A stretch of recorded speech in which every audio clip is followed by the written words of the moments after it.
tardes, nosotros somos el grupo 4, que está compuesto por Axel, Diego y Natalia. Nosotros les vamos a hablar sobre la enfermedad de la Huntingtina, desde una perspectiva integral, entendiendo la enfermedad, causa genética y el estrés asociativo.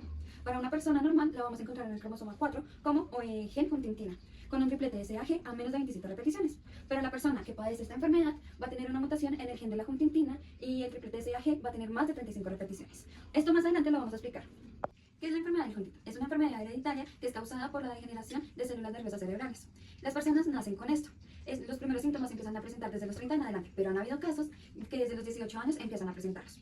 Los principales síntomas son la pérdida de equilibrio, torpeza y movimientos involuntarios. A medida que se va desarrollando, esta va a presentar atrofia muscular, problemas en el habla, problemas en el apetito que provocan la desnutrición y amnesia.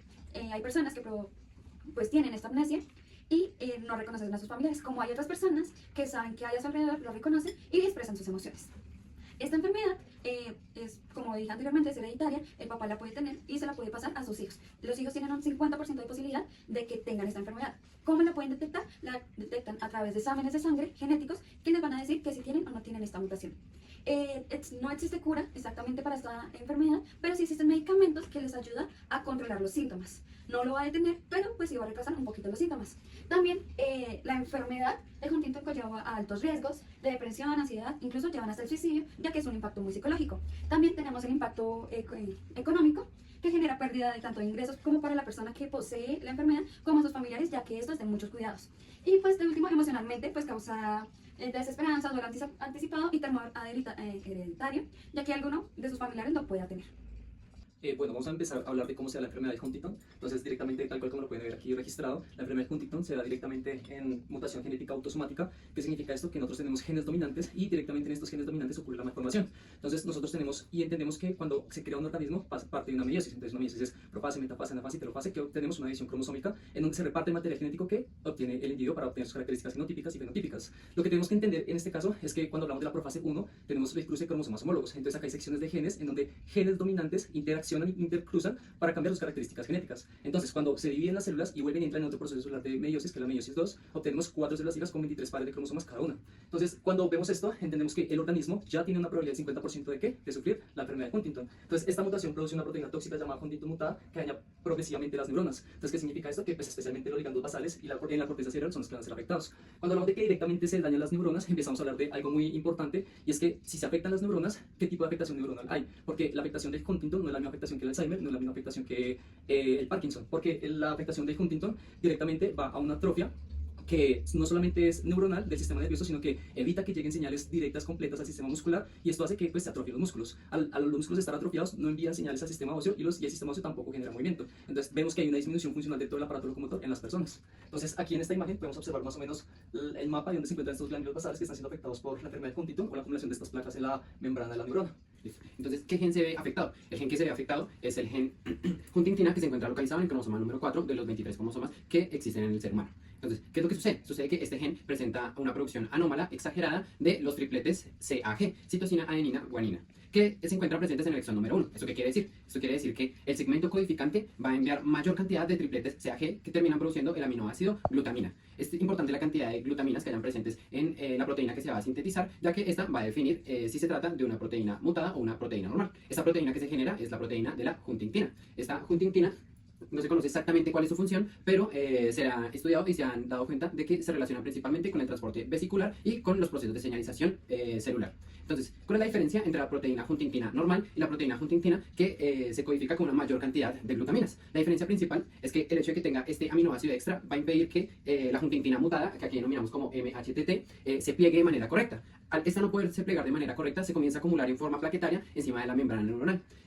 Al acumularse de esta manera, va a inducir a que la membrana pierda su funcionalidad y por lo tanto se dañe la neurona. Una vez más, en cuanto a la ubicación del gen, se encuentra ubicado en el cromosoma número 4, específicamente en la banda 4p16.3, que es más o menos por acá. En una persona que tiene una proteína HTT normal, se encuentra que estas repeticiones de tripletes van en un promedio de entre 27 a 35 tripletes. Pero en el caso de la persona que sufre de Huntington, la presencia de la proteína HTT mutada va a hacer que estos tripletes tengan repeticiones de más de 35, lo que termina generando una proteína con más glutaminas de las que debería, y es lo que causa este impedimento en el plegamiento de la misma. Entonces, ¿cuál es el mecanismo por el cual la proteína huntingtina mutada afecta a las neuronas? El mecanismo es el siguiente. La proteína huntingtina mutada, al plegarse de manera incorrecta, comienza a acumularse en forma de placas encima de la membrana neuronal. ¿Esto qué es lo que termina causando? Que cuando ya se acumulan demasiadas placas, se comienza a volver tóxico para la neurona, lo que termina induciendo a la neurona misma a la apoptosis, es decir, la muerte programada. Estas neuronas, que principalmente sufren de la acumulación de la proteína huntingtina mutada, se encuentran en el cuerpo estriado del cerebro, que como nos lo explicaba el compañero Axel anteriormente, se trata principalmente de los ganglios basales del cerebro. Además de esto, también afecta a las neuronas que se encuentran presentes en la corteza cerebral. La afectación en estas neuronas, la pérdida de todas estas neuronas que se llevan hasta la apoptosis, es lo que termina generando los síntomas de la enfermedad del Huntington, ya que al perder tanta cantidad de neuronas, estas personas comienzan a tener disfunciones tanto motrices, como cognitivas, como emocionales y hasta psiquiátricas. Entonces, una vez más, aquí encontramos una neurona, y todo lo que vemos de amarillo es el cuerpo de la neurona como tal. Y aquí en el centro, teñido de color naranja, es la acumulación de la proteína huntingtina mutada. Esta acumulación en la membrana de la neurona es lo que termina llevando a la neurona misma a la apoptosis. Empezaremos a hablar en este caso del estrés oxidativo y la enfermedad de Huntington. Entonces, esto se relaciona porque hemos evidenciado que los pacientes que sufren la enfermedad de Huntington tienden a tener mayor estrés oxidativo. ¿Dónde ocurre este estrés oxidativo? Este estrés oxidativo directamente ocurre en los cromosomas. Entonces, tenemos la clasificación de tres tipos. Entonces, la producción en exceso de radicales libres o aumento en la producción de ROS. ¿Qué significa esto? Que al tener un aumento significativo de radicales libres en esta zona, generamos un estrés oxidativo en los cromosomas y esto afecta directamente los genomas. Entonces, tenemos que los antioxidantes bajos, por otro lado, son de menor capacidad protectora celular. ¿Y qué significa esto? Que al producir menor cantidad de antioxidantes bajos, no tenemos cómo neutralizar los radicales libres que se generan para poder tener moléculas sanas. Entonces, por eso es importante consumir ciertos alimentos que no generan estos antioxidantes. Por otro lado, tenemos una disfunción mitocondrial que es directamente en el metabolismo energético alterado. Entonces, por eso podemos observar que una mitocondria diferente a la otra tienen distintas estructuras deformadas. Entonces, sí se pueden ver, esas deformidades vienen directamente en las cadenas bicatenarias de la estructura genética de la membrana mitocondrial. Bueno, entonces, como lo mencionamos anteriormente, hay ciertos antioxidantes de fuentes naturales más usados en el tratamiento del Huntington para tratar directamente enfermedades neurodegenerativas. Entonces tenemos la producción o obtención de vitamina E o alfa-tocoferol que se obtiene directamente de frutos secos, semillas de chía o incluso nueces. ¿Esto qué ocurre? Esto lo que hace es que protege la membrana celular del daño de radicales libres. También tenemos el consumo de vitamina C o ácidos ascórbicos que se encuentran en alimentos como el kiwi, la fresa, la naranja o el brócoli. Y esto lo que hacen es que genera vitamina E y esto neutraliza los radicales libres. Por otro lado tenemos la obtención de polifenoles, que esto es lo que se obtiene directamente de lo que son las uvas y los arándanos. Esto lo que hace es que ayuda a la actividad neuroprotectora y antiinflamatoria y antioxidante. Entonces ayuda no a evitar que la enfermedad se desarrolle, no a evitar o no quita la enfermedad del paciente, pero sí disminuye los riesgos de que se contraiga la enfermedad. Bueno, acá tenemos los ácidos grasos que son de omega 3. Estos los encontramos en alimentos como pescado, semillas de lino, de chía y nueces. También lo podemos encontrar en grasas como la grasa del pescado y en aceite del aguacate. Esto nos sirve para modular la inflamación y proteger la membrana neuronal. También tenemos lo que son antioxidantes usados frecuentemente en los tratamientos, como la coenzima Q10, que es ubiquinona. Esta la encontramos y nos ayuda a dar las sustancias químicas como son los radicales libres. Estos son antioxidantes mitocondriales, mejoran la producción de energía celular. Tenemos la creatina, que la creatina la encontramos como ácido orgánico nitrogenado, la encontramos en nuestros músculos y en las células nerviosas. Este nos ayuda a la protección energética de neuronas, aunque con resultados vistos en estudios clínicos. Y por último tenemos la melatonina, que nos ayuda al insomnio, nos ayuda como al sueño, y esto nos hace una protección frente al daño oxidativo y antiinflamatorio. Bueno, ya por último, ya modo de conclusiones, vamos a hacer un pequeño resumen acerca de lo que hemos hablado y vamos a dar una conclusión.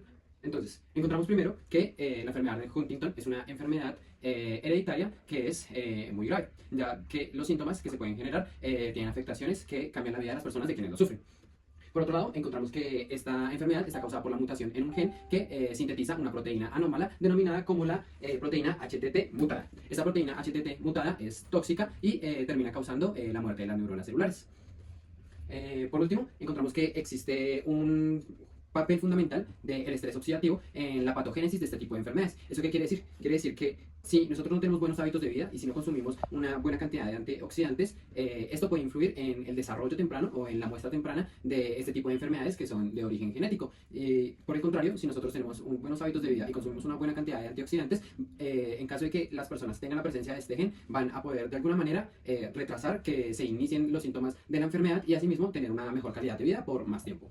Ya como último, pues volvemos a hacer hincapié en que no hay una cura como tal para la enfermedad, pero pues están desarrollando distintos tratamientos que se van enfocados directamente desde lo que viene siendo acabar con el estrés oxidativo que termina generando este tipo de desarrollos tempranos de la enfermedad. Eso sería todo, muchas gracias.